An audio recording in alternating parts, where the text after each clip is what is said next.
Welcome back, everybody. Welcome back to the channel. I hope everybody's doing okay. Figured I would either pop back in here. This might be the start of the video, might be in the middle. I know I shot some stuff a couple weeks ago whenever I first pulled the carburetors off of the 240Z to dismantle them, see if I could find any issues with them, and see if I could fix them.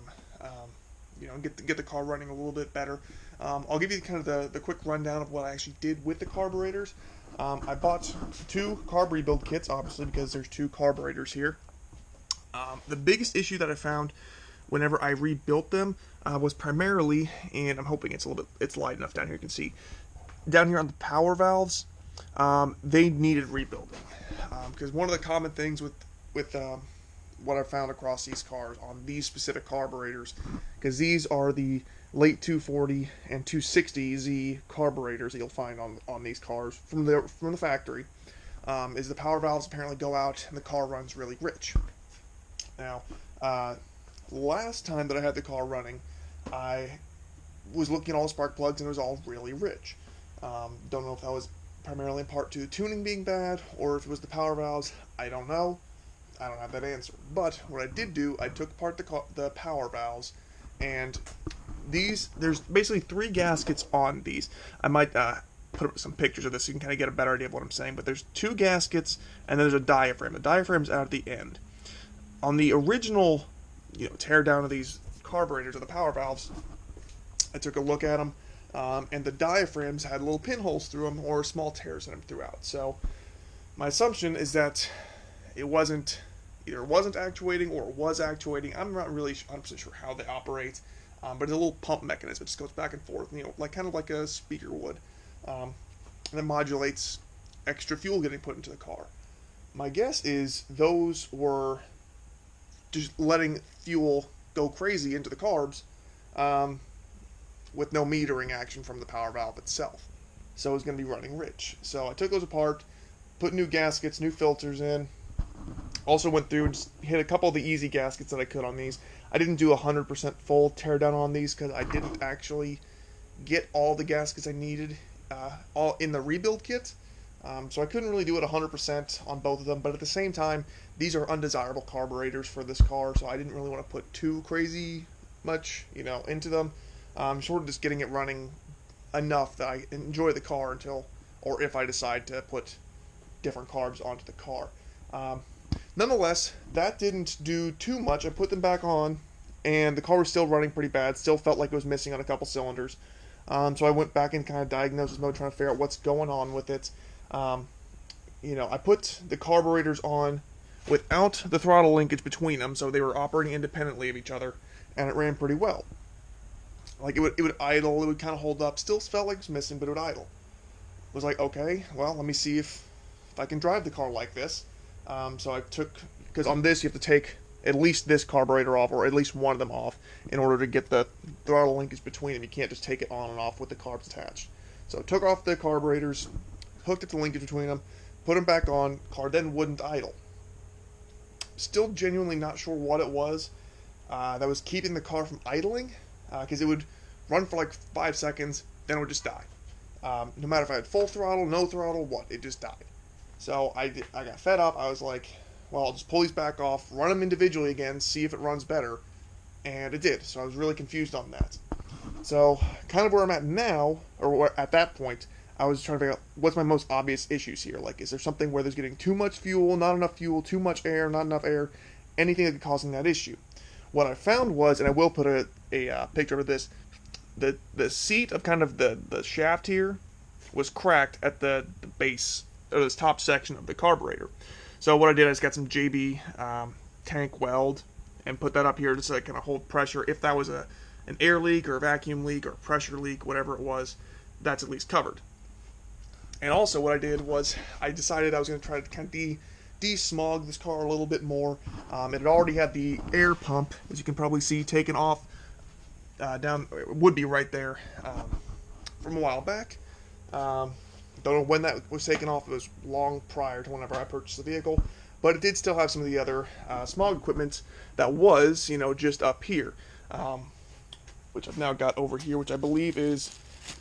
This one is like a throttle actuating valve. So what this one is supposed to do is basically whenever you let off the gas, it's supposed to kind of hold the throttle open slightly to keep it from backfiring out the exhaust from just being too rich. And then this is just kind of the actual controller to do that. So these two work in tandem. This, I'm honestly not sure what it is, but it was attached to the intake plenum. And I don't really know what it does. But ultimately what I'm trying to do is just kind of minimize the amount of things that are potentially causing problems for the car. So I pulled those off, got the linkage between them, started the car up, idled. I still don't have the chokes on, so it's not super easy to start because I think I have to replace the choke cables because they're kind of sticky and don't really want to operate super nicely. But nonetheless, got the car running. It was idling, still missing, but it was holding an idle and would say running and start driving.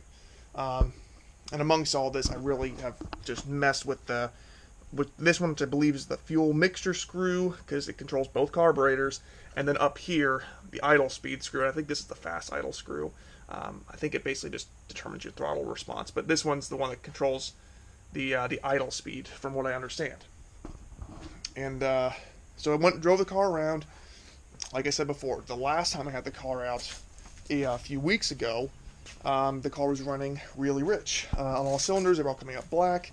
So I was messing around with those. Now, after driving for about 10 minutes or so, I've learned some new stuff. So over here on this side of the car, obviously got your spark plug wires. Right here is cylinder number 2 spark plug. As you can see, it's black. It's not super wet, but it's not super, clean. I kind of wiped it off, honestly, a little bit whenever I took it out of the car. It was a little bit more, kind of wet than that one is.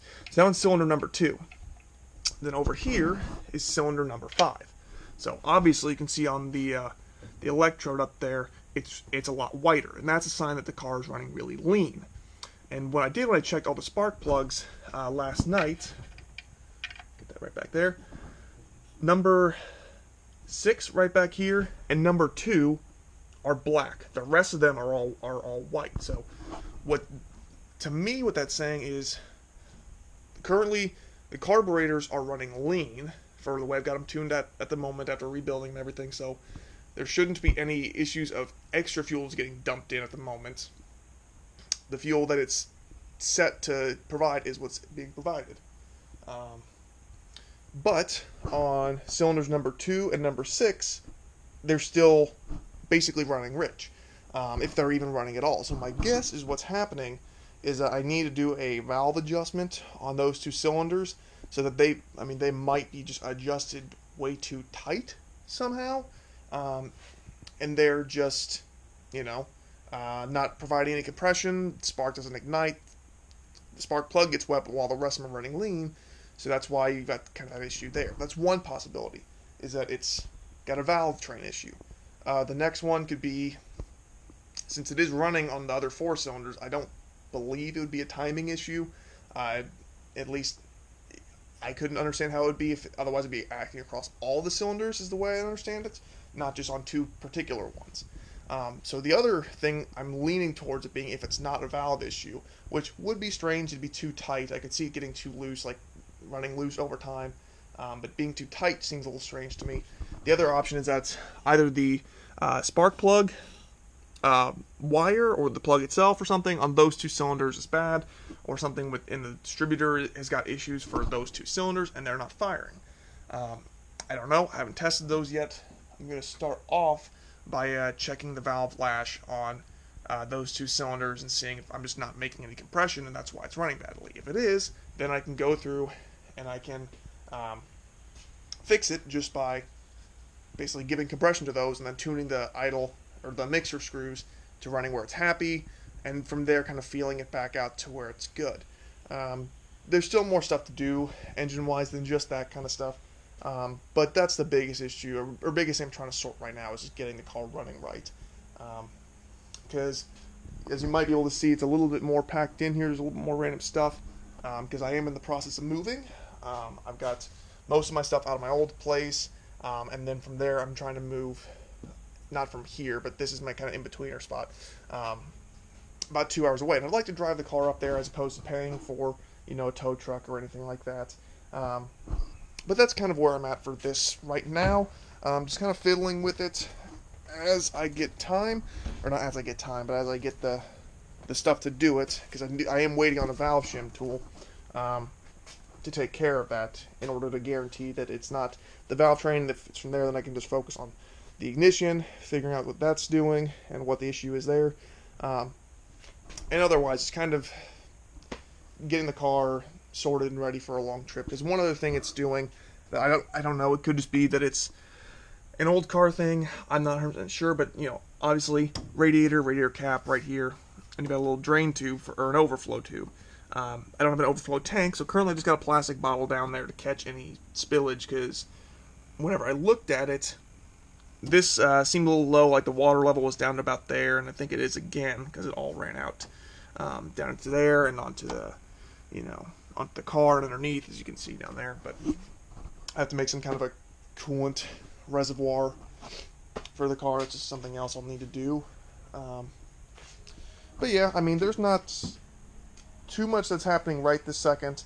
I've kind of spent the last several days just focusing on trying to get the car running again with the carburetors post rebuild, and to get it idle and drive around, because it still needs a bit of work in that department. But I am excited, because obviously this car is pretty cool.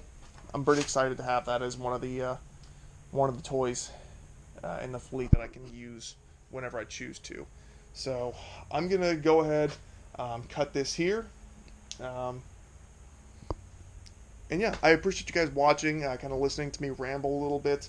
I'll try to put in some footage, probably in the next video, whenever I start kind of doing the valve lash and all that kind of stuff. Probably as it running right now, what it sounds like, and then have a clip post valve lash adjustment, if that changes anything, and then from there go into that. So you guys will kind of stay up to date on that as far as, basic fixes, kind of what you could and couldn't look out for, what may be possible issues for you. And yeah, and it's a learning experience for me, because I don't know anything on carbureted cars as far as kind of how the vacuum operates and everything like that, or where it's supposed to run and everything, because I just don't know. And these are weird. These carburetors specifically, really weird, by comparison to what else is normal out there, like the round top, the British style SU carburetors. It's not like a Holly or anything like that that you're going to see on most American stuff. But there's not a lot of content out there for these two specifically, trying to get them running and operating well. There's a few people on the internet say they get them to work well. I don't know which camp I'm going to fall into, if it's going to be that I just can't get them to run right, or if I can get it to run decent enough to get me to wherever I want to go next. But I'll hopefully have some info out for you guys on that, on these carburetors, just so if you do have these on yours, just trying to get by for a little while, you'll at least know or have a better idea of what you're looking for to accomplish that. So I thank you guys for watching. Please, go ahead, like, subscribe. It helps me out, kind of gets me a feel for what you guys want to see, or a comment even. Just let me know what it is that you guys want to see, pertaining to this car. Try to have, once I get it running good, try to have like a review on it, kind of overall feel of it. I've got other stuff that I'll be doing too, not just on the Datsun here, but as I kind of walk past the mountain of trash, I've got my Tahoe over there. I'm going to try to have some content out on that. As things come, I need to do a fuel pump assembly on that. And then also, over the way, there's the BRZ.